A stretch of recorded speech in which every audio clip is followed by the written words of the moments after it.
જગદીશ ત્રિવેદીના સૌને નમસ્કાર. હસાવી છે મેં દુનિયાને ને રડ્યો છું એકલો રાતે.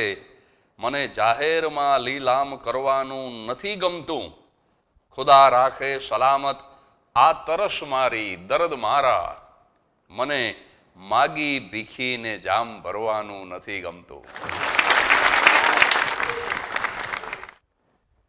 સૌ પરિવાર સાથે પ્રસન્ન રહે, હસતા રહે, સૌના ચહેરા ઉપર સ્મિત રહે એવી શુભકામના સાથે આજના એપિસોડમાં આપ સૌનું હૃદયથી સ્વાગત છે. આવો થોડી હળવી વાતો દ્વારા આપણે હસવાનો પ્રયાસ કરીએ. નોકર અને શેઠ આ સંબંધ પણ બહુ મજાનો સંબંધ છે. બે શેઠિયા ભેગા થઈ ગયેલા અને વાતો કરતા હતા. તો એક શેઠે બીજા શેઠને કીધું કે મને નોકર હાવ અકલ મઠો મળ્યો.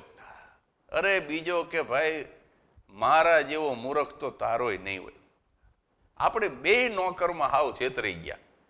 એક શેઠ કે ના મારો વધારે મૂર્ખ, ઓલો કે મારો નોકર વધારે મૂર્ખ. તો કે આજે આપણે કરી અખતરો. તે બે શેઠે પોતપોતાના નોકરને બોલાવ્યા કે જોજે આ કેવો મૂર્ખ છે. તે પેલો જે શેઠ હતો ને એને પોતાના નોકરને કીધું કે હાલે આ 100 રૂપિયા એક કામ કર, મર્સિડીઝ કાર લઈ આવ. ત્યાં તો ઓલો 100 રૂપિયાની નોટ ખિસ્સામાં નાખીને હાલતો થઈ ગયો. જોયું ને કે આ કેવો અકલ મઠો. 100 રૂપિયામાં મર્સિડીઝ આવે. આવો નોકર ભટકાઈ ગયો. ઓલો કે ભાઈ તું શાંતિ રાખ, મારો નોકર તું જોતો ખરો, તને તારા નોકર ઉપર માન થઈ જાય. એમ કરીને બીજા શેઠે એના નોકરને બોલાવ્યો. એનો નોકર આવ્યો. એ કે જાતો ઘરે જઈને જોઈ આવ્યો તો હું ઘરે છું કે નહીં. શેઠ એમ કે છે કે હું મારા ઘરે છું કે નહીં એ તું મારા ઘરે જઈને જોઈ આવ્યો. અને તોય ઓલો નોકર કે જી શેઠ એમ કરીને હાલતો થઈ ગયો. પછી બીજા શેઠે કીધું પહેલા શેઠને કે જોજી આ મર્સિડીઝ વાળા કરતા વધારે અકલ મઠો કે નહીં. હું અહીંયા બેઠો છું અને તોય મારા ઘરે જોવા ગયો. પણ ઘણી વખત તમે માનો છો એવું નથી હોતું સાહેબ. એ બે નોકર બાર ભેગા થઈ ગયા ને પછી નોકર જે વાતો કરવા માંડ્યા એ સાંભળવા જેવી છે. એક નોકરે બીજાને કીધું એ કે આપણા શેઠમાં આપણે હાવ બટકી ગયા.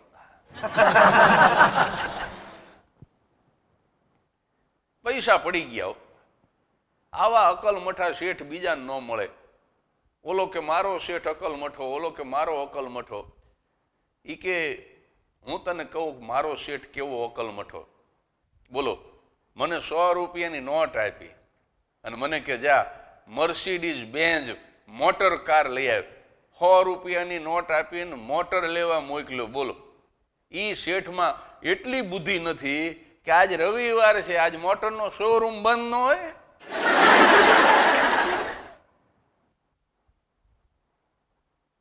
ઓલો બીજો નોકર કે તારો શેઠ તો બુદ્ધિશાળી કહેવાય, મારો હાવ અકલ મઠો. મારા શેઠે શું કર્યું ખબર? બોલો, મને એમ કહે છે કે જા તું મારા ઘરે જઈને જોઈ આવ્યો કે હું ઘરે છું કે નહીં. કેવો શેઠિયો અકલ મઠો કહેવાય. એની બાજુમાં જ ફોન પડ્યો હતો. ઘરે ફોન કરીને ન પૂછી લેવાય કે હું ઘરે છું કે નહીં.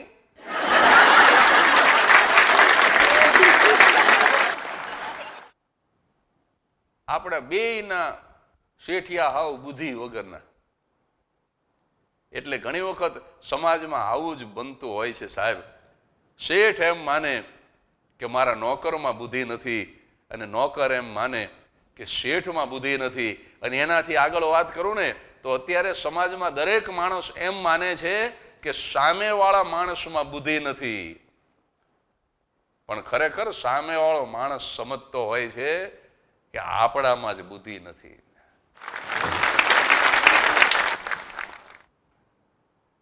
એક શેઠે તો એના નોકરને કીધું કે કસ્ટમર જ્યારે બેઠા હોય ને ત્યારે હું કોઈ પણ વસ્તુ મગાવું ને તો 3 ઓપ્શન આપવાના કે જેથી કરી અને આમ કસ્ટમર પાસે મારો વટ પડે.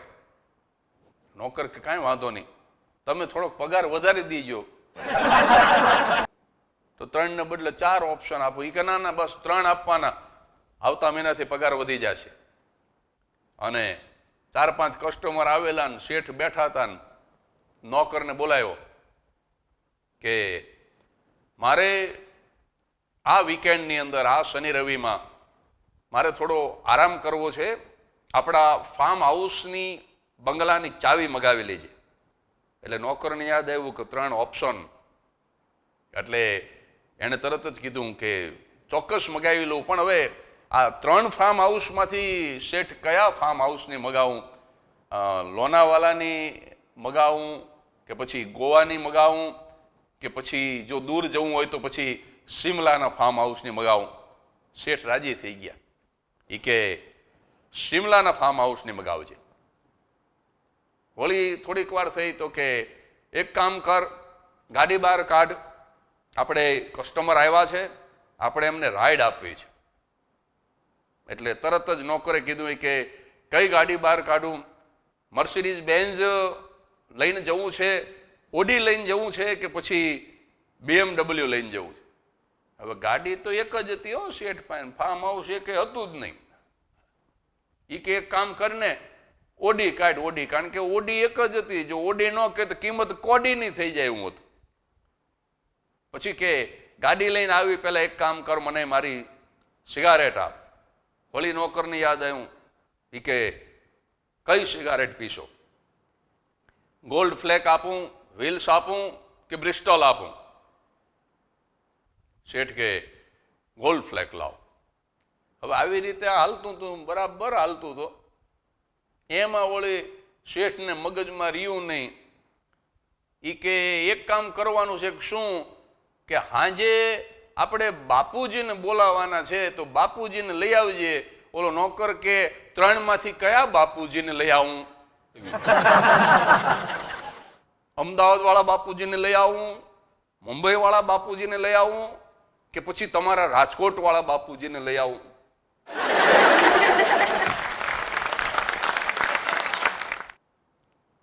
ઓલા શેઠે એસ્ટ્રેનો છૂટો ઘા કર્યો, નોકરને લમણામાં આવી, કસ્ટમર ઊભા થઈને હાલતા થઈ ગયા. એને ખબર પડી ગઈ કે આ 3 બાપના હોય એની પાસેથી માલ ન લેવાય.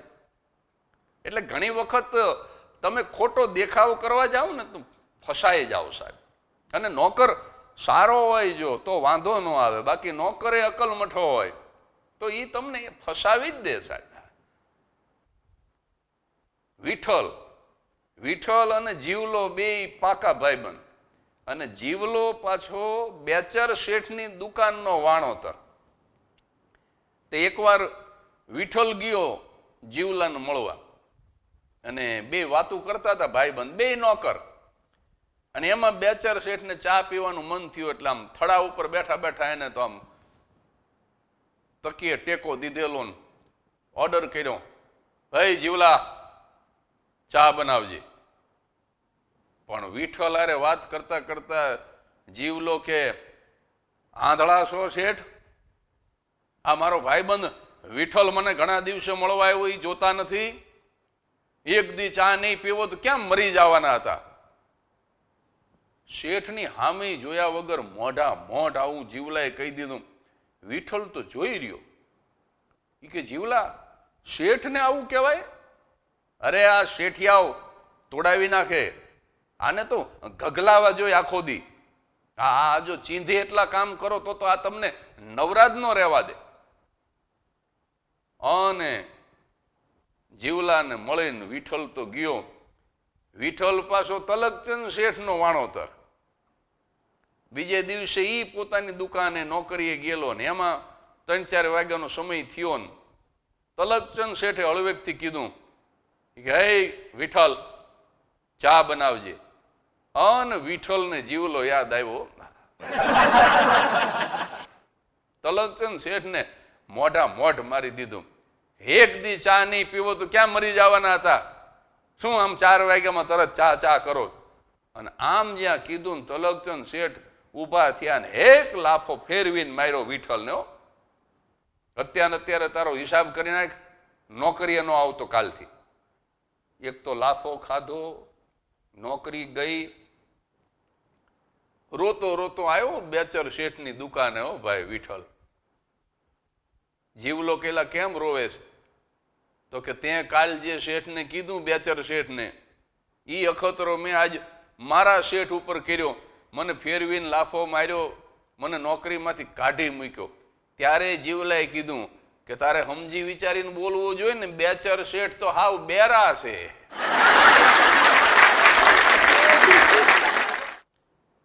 બેચર શેઠ હાવ નરાતાર બેરો હતો, ગાળું દોતો એ સાંભળે એમ નહોતો. એટલે આ નોકર બળ કરી ગયો, પણ ઈ વિઠ્ઠલને સમજાણું નહીં અને વિઠ્ઠલની નોકરી ગયો. અને આ જીવલો પણ અદ્ભુત પાત્ર. ગમે એ માણસને ઠાગે ચડાવવાનું જ કામ. એકવાર અંબાલાલનો બળદ માંદો પડ્યો, તે અંબાલાલ દોડા દોડ જીવલા પાસે ગયો. જીવલો કે શું છે? તો કે મારો બળદ માંદો પડ્યો. તો એક કામ કરે કે ઘરમાં કેરોસીન છે? તો કે આ કાચનો શીશો આખો ભરીને છે. તો કે ઘાસલેટ પા. બુદ્ધિશાળી હોય ને એ કોઈ પણ વાતનો વિચાર કરે, અને મૂર્ખા છે ને એ તરત અમલ કરે. અંબાલાલ તો દોડાદોડ ઘરે ગયો ને કાચનો શીશો બળદના મોઢામાં નાખી દીધો ને ઘટ ઘટ ઘટ ઘટ ઘટ ઘટ. આમ શીશો પૂરો થયો ને આમ બળદ પૂરો થયો. જેવો શીશો પૂરો થયો એવો જ બળદ પડી ગયો ને પ્રાણ પંખેરું ઉડી ગયું. દોડાદોડ અંબાલાલ આવ્યો બેચર શેઠની દુકાને. જીવલાને કે ગજબ થઈ ગયો, શું થયું? તો કે મારો બળદ મરી ગયો. તે તારા બળદને માંદો પડ્યો ત્યારે ઘાસલેટ પાયું તું? જીવલો કે હા, મેં ઘાસલેટ પાયું તું. તો કે મારો બળદ તો મરી ગયો. જીવલો કે મારો એ મરી ગયો. તો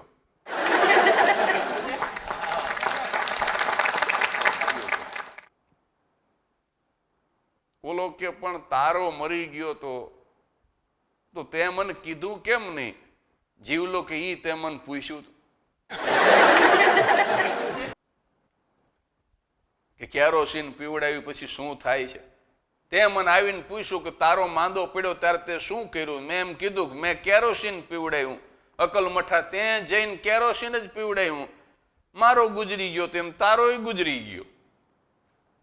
એટલે નોકરની આખી જે દુનિયા છે એ સાવ જુદી છે સાહેબ. પણ H.G. વેલ્સ, બહુ મોટા ગજાના પશ્ચિમના લેખક, એ પોતે ફર્સ્ટ ફ્લોર ઉપર રહેતા અને પોતાના નોકરોને, પોતાના સર્વન્ટને એ ગ્રાઉન્ડ ફ્લોર ઉપર રહેવા દેતા. તો કોઈકે કીધું કે હવે તમારી ઉંમર થઈ, હવે તમને ઉપર ચડવા ઉતરવામાં તકલીફ થતી હશે, તમે કેમ નીચે નથી રહેતા અને નોકરોને નીચે રાખો છો? તમારા કરતાં વધારે સુવિધા કેમ તમે તમારા સર્વન્ટને આપો છો? અને ત્યારે H.G. વેલ્સનો જવાબ બહુ મજાનો હતો કે એટલા માટે હું મારા નોકરનો આદર કરું છું, કારણ કે મારી માં જ્યારે હું નાનો હતો ને ત્યારે લંડનમાં નોકર હતી. પોતાની માને નોકરાણી તરીકે જોઈ હોય એ પછી પોતાના નોકરનું શોષણ ન કરી શકે. આ બેચર શેઠ જેમ બેરા હતા ને એમ મારો પોતાનો ડ્રાઈવર બે કાને બેરો છે. આ ચોક નથી, સુરેન્દ્રનગર આવો તો તમને મુલાકાત કરાવું. એનું નામ ભરત રાઠોડ, પણ ગામ એને ઠાકોર કે, આમ ઠાકોરથી ઓળખાય. ઠાકોર જેવું કાંઈ છે નહીં, નાની એવી ઓયડીમાં રહે છે. એકલો માણસ છે, નથી આગળ ઉલાર, નથી પાછળ ધરાર, પત્ની નથી, પરિવાર નથી, કાંઈ નથી, પણ કહેવાય ઠાકોર. એના રજવાડામાં બસ વાઈટો વાળો પ્રાઇમસ અને એક નાની એવી ઓયડી. એ ઠાકોર મારો ડ્રાઈવર છે, બે કાને બેરો. મોટરનો હોર્ન નથી સાંભળતો, પણ હજી સુધી એ કઈ કૂતરું માર્યું હોય એવો દાખલો નથી. 50 વર્ષથી ડ્રાઇવિંગ કરે છે. એની ઉંમર 65-70 વર્ષ હશે કદાચ.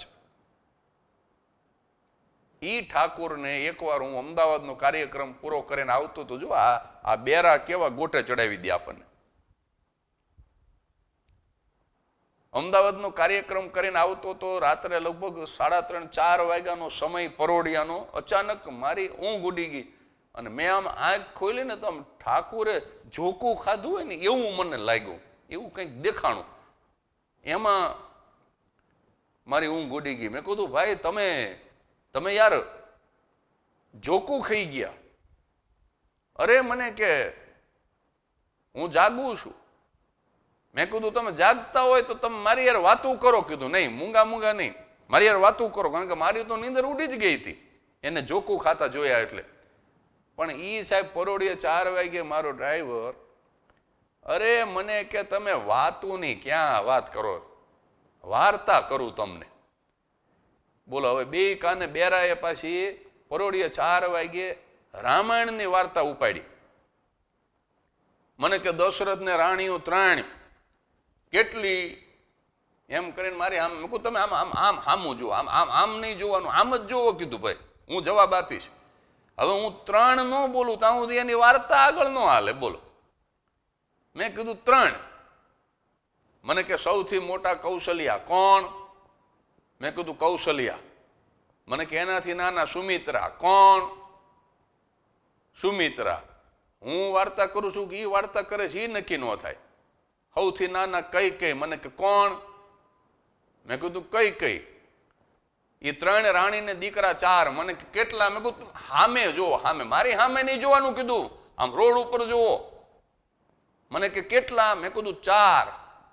મને કે સૌથી મોટા રામ કોણ? મેં કીધું રામ. મને કે એનાથી નાના લક્ષ્મણ. બોલો નામ કોણ? મેં કીધું લક્ષ્મણ.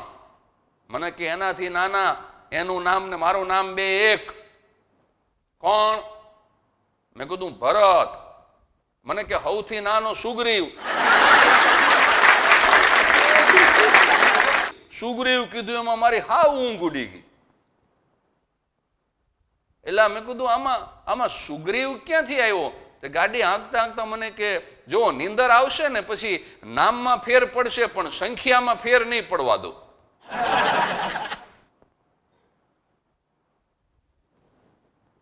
મેં કીધું રામાયણના પાત્રોની સંખ્યામાં ફેર નહીં પડે પણ મારા પરિવારના સભ્યોની સંખ્યામાં ફેર પડશે.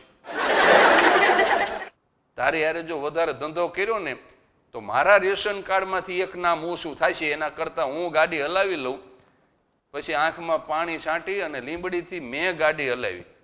એટલે ઘણી વખત આ લોકો છે ને એ આપણને ગોટે ચડાવી દે એવા હોય સાહેબ.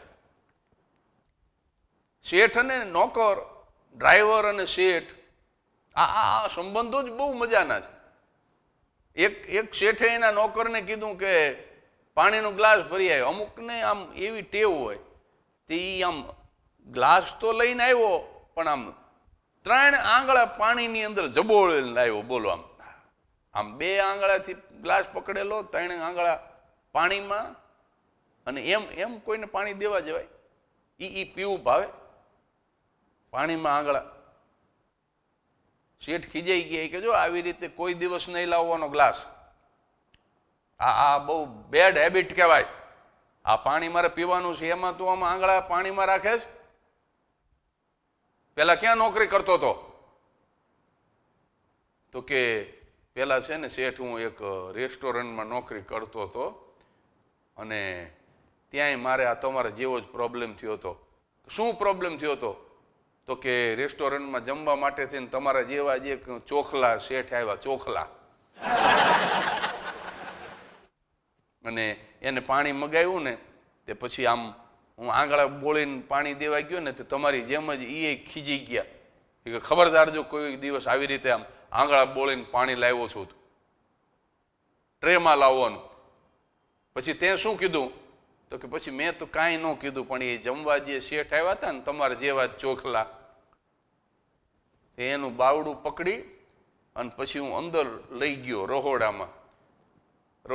પછી છે ને મેં એક પીપ બતાવ્યું, પાણીનું આખું ભરેલું હતું અને અંદર બેઠા બેઠા એક જણ પાણીમાં બેઠા બેઠા ગ્લાસ ભરતો હતો.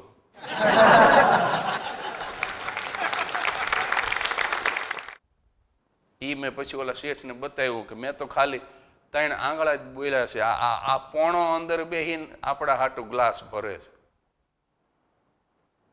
પછી શેઠ જીવા ત્યાં સુધી કોઈ દી રેસ્ટોરન્ટમાં જમવા ન આવ્યા. અને રેસ્ટોરન્ટના માલિકે મને તે દી કાઢી મૂક્યો, પછી આ તમારી નોકરી જોઈન્ટ કરી. શેઠ કે ભલે તે જોઈન્ટ કરી, હવે કોઈ દી પાણીની અંદર આંગળા બોળીને નહીં લાવવાનો, હું તને જે કંઈ કહું એ ટ્રેમાં મૂકીને લાવવાનું. નોકર કે હવે ભૂલ નહીં થાય. એકાદ અઠવાડિયા પછી શેઠે એના બૂટ પાલિશ કરવા માટે આપેલા.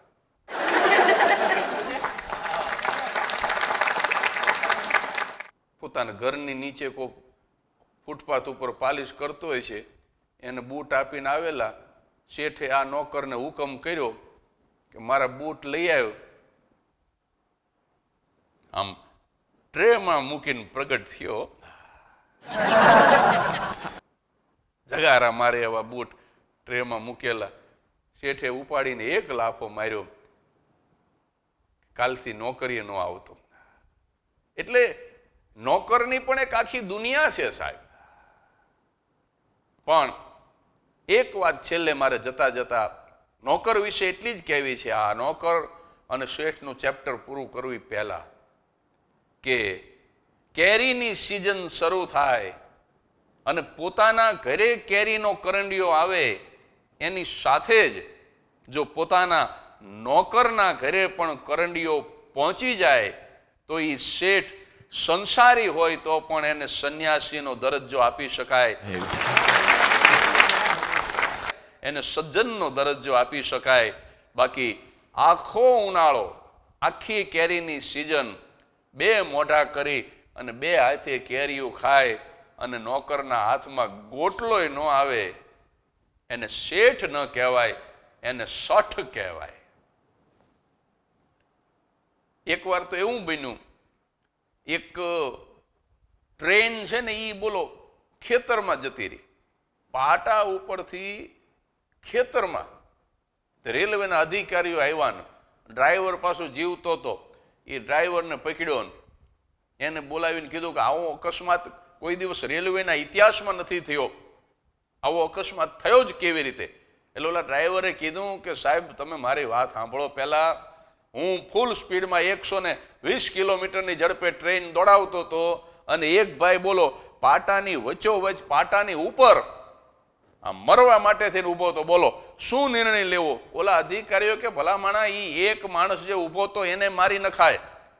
આ ટ્રેનની અંદર તમને ખબર છે 4,500 માણસો આપણા ભરોસે સૂતા હતા. 4,500 માણસનું જોખમ ન લેવાય, એને મારી નખાય. ડ્રાઈવર કે પણ પેલા સાંભળો તો ખરા, હું એને જ મારવા ગયો, એ દોડીને ખેતરમાં જતો રહ્યો, મારે ટ્રેન લઈને પાછળ જવું કે ન જવું?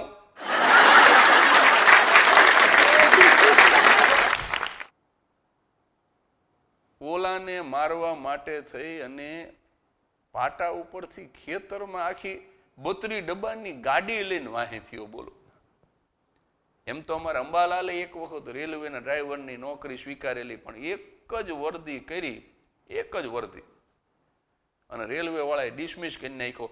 કારણ કે રાજકોટથી મુંબઈ 5 કલાક મોડો પડ્યો. અધિકારીઓએ પૂછ્યું કે આ 5 કલાક મોડા પડવાનું કારણ શું?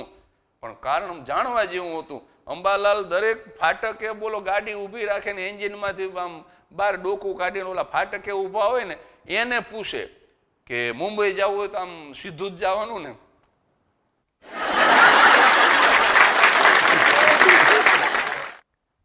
ફાટકે ભણનો દીકરો રેલવેનો ડ્રાઈવર ઓલા સ્કૂટર વાળાને પૂછે કે મારે મુંબઈ જવું હોય તો આમ સીધું જ જવાનું ને? એ પછી 5 કલાક મોડો જ પહોંચે ને. પણ એક ગામની અંદર નવું રેલવે સ્ટેશન થયું સાહેબ, અને આખું ગામ અકલમઠું. કોઈ એવો પ્રદેશ હશે, કોઈ એવું ગામ હશે કે ગામમાં કોઈ એકેય બુદ્ધિશાળી નહીં સાહેબ. ખાટલે મોટી ખોડ કે એકેય પાયો નહીં, અને ગામમાં જાજા જણ પણ એકેય ડાયો નહીં, બધાય મૂર્ખના.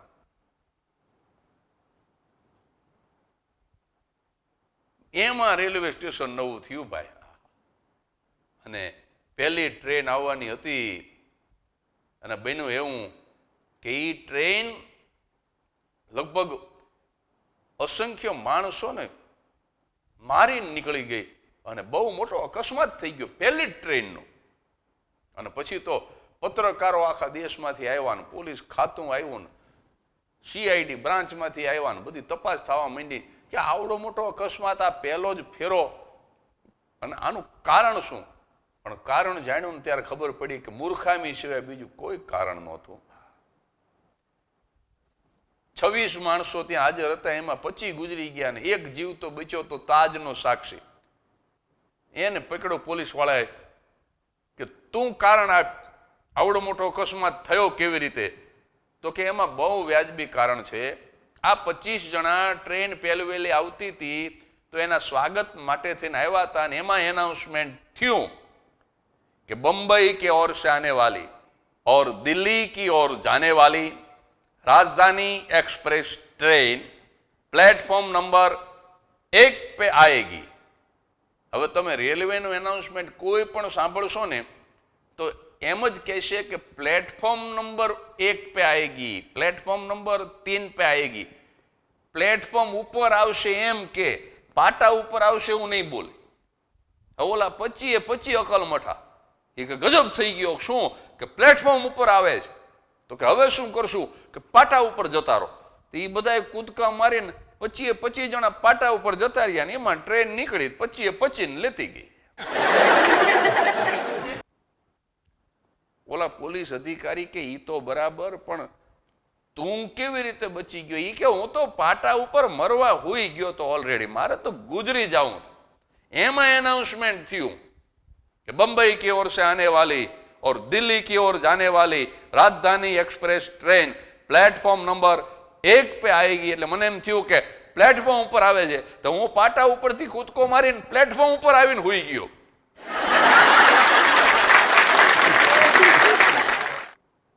આપણે તો મરી જ જાવું. અને જેને જીવ બચાવો તો એ બધા પ્લેટફોર્મ ઉપરથી કૂદીને પાટા ઉપર આવ્યા અને રાજધાની એક્સપ્રેસ પસાર થઈ ગઈ. એટલે સાહેબ મૂર્ખાઓનું ગામ ન હોય પણ ગામમાં થોડાક મૂર્ખા હોય, પણ આ તો આખું ગામ મૂર્ખાનું હતું એટલે આવડી મોટી મૂર્ખામી કરી બેઠા. એક ભાઈની પત્ની એમના નોકર સાથે ભાગી ગઈ. બોલો, કોઈક આવીને સમાચાર આપ્યા કે તમારા પત્ની તમારા નોકર સાથે ભાગી ગયા. તે ઓલો રોવા માંડ્યો ને માથા પછાડે ને તે જે ભાઈ સમાચાર આપવા આવ્યો તેને કીધું કે વાત સાચી છે, ઘણું દુઃખ થતું હશે. દુઃખ તો થાય ને. ઓલા ભાઈએ કીધું કે હા બહુ દુઃખ થાય છે, કારણ કે આવો વિશ્વાસુ નોકર હવે બીજો નહીં મળે.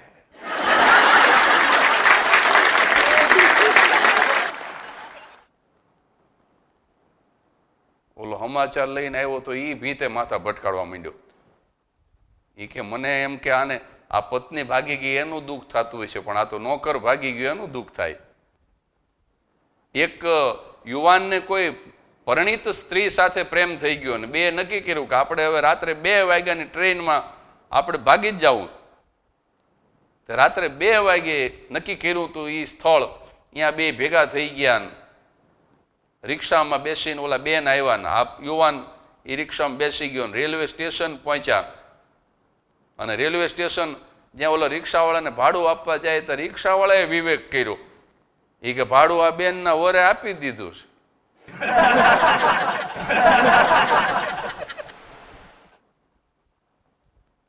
ઓલો કે એનો વર જો ભાડું આપી દેતો હોય તો હવે એક કામ કર, મને મારા ઘરે ઉતારી દે અને બેનને એમના ઘરે ઉતારી દે.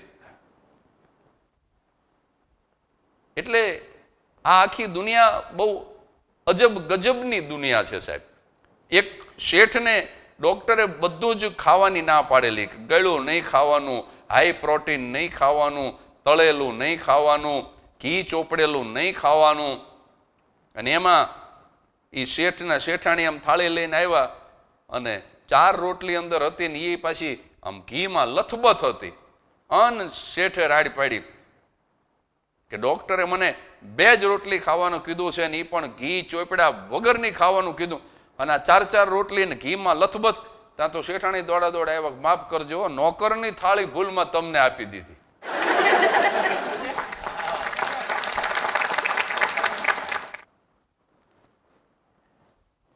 અમીરોના બંગલામાં એવું જ બને કે પછી ગરધણીને બધું ખાવાની ના હોય અને નોકર પ્રેમથી ડ્રાય ફ્રૂટ ખાતા હોય, ઘી માખણ તેલ અને મીઠાઈ પણ ખાતા હોય.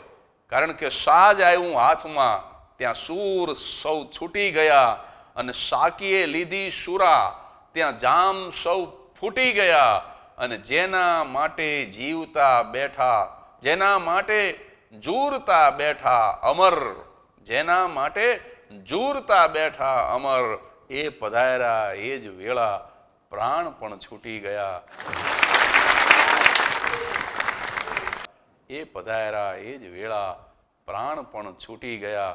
મનુષ્યને જ્યારે જીવનમાં સુખ આવે, સંપત્તિ આવે, જ્યારે ખાવાની સગવડ હોય, ત્યારે ડૉક્ટરે બધું જ બંધ કરાવી દીધું હોય અને દિવસમાં જ્યારે કકડીને ભૂખ લાગતી હોય ને ખાઈ શકે એમ હોય, ત્યારે સામે ખોરાક ન હોય, સામે અનાજ ન હોય. આ જીવનની વાસ્તવિકતા છે મિત્રો. એમાંથી મારે ને તમારે હાસ્ય શોધવાનું છે અને એમાંથી મારે ને તમારે પ્રસન્ન રહેવાનું. મારો ભાઈબંધ અંબાલાલ છે, એ ઘણી વખત ધોખો કરે. એ કે મારી પત્ની છે ને એ મન તું કહે. તો મેં કીધું ભાઈ હવે તો આ ફેશનનો યુગ છે, નવો જમાનો છે, બધા ઊભા બરડે સુધરી ગયા છે. ઊભા બરડે તો કદાચ તને તું કે એમાં શું વાંધો છે? એ કે મને તું કે એનો વાંધો નથી. મેં કીધું તો મને કે નોકર ને તમે કે. અત્યારે ઘણા ઘરમાં એવું બને કે પત્ની પોતાના પતિને તું કહેતી હોય અને નોકરને તમે કહેતી હોય. શું કામ? કે એને ભરોસો છે કે ઘરવાળો ક્યાંય જવાનું નથી. પેલો ન જવો જોઈએ, નોકર ન જવો જોઈએ, નહીતર વાસણ અને કપડા બધું જાતે કરવું પડે. પતિને તું કહેવામાં વાંધો નથી, કારણ કે હવે ઈ ગોરધન તો ખીલે બંધાઈ ગયો છે. હવે ઈ ક્યાં જવાનો હતો? પણ મહારાજને, નોકરને, રસોયાને, સર્વન્ટને, એને જો સારી રીતે રાખીએ તો ઘરકામ જાતે ન કરવું પડે, રસોઈ જાતે ન કરવી પડે. એટલે આમ જોવા જઈએ તો નોકરના પણ નોકર થઈ ગયા લોકો, ગુલામના પણ ગુલામ થઈ ગયા. ભલે આપણે આઝાદ થઈ ગયા 75 વર્ષથી, પણ ઘણી બધી બાબતોમાં આપણે પરતંત્ર થઈ ગયા, આપણે ગુલામ થઈ ગયા. એટલે આવી ગુલામીમાંથી પણ આપણે બહાર નીકળીએ અને પરિવાર સાથે હંમેશા પ્રસન્ન રહે, એ મારા માટે ઉત્તમ છે. એવી ઈચ્છા હું રાખું કે સમાજ પરિવાર સાથે પ્રસન્ન રહે.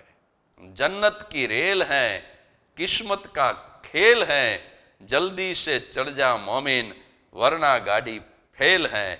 એટલે બધાયના જીવનમાં આનંદ આજીવન જળવાઈ રહે એવી શુભકામના સાથે આવા જ કોઈ નવા વિષય સાથે, નવી વાત સાથે ઝડપથી મળીશું. ત્યાં સુધી પરિવાર સાથે પ્રસન્ન રહેજો, હસતા રહેજો.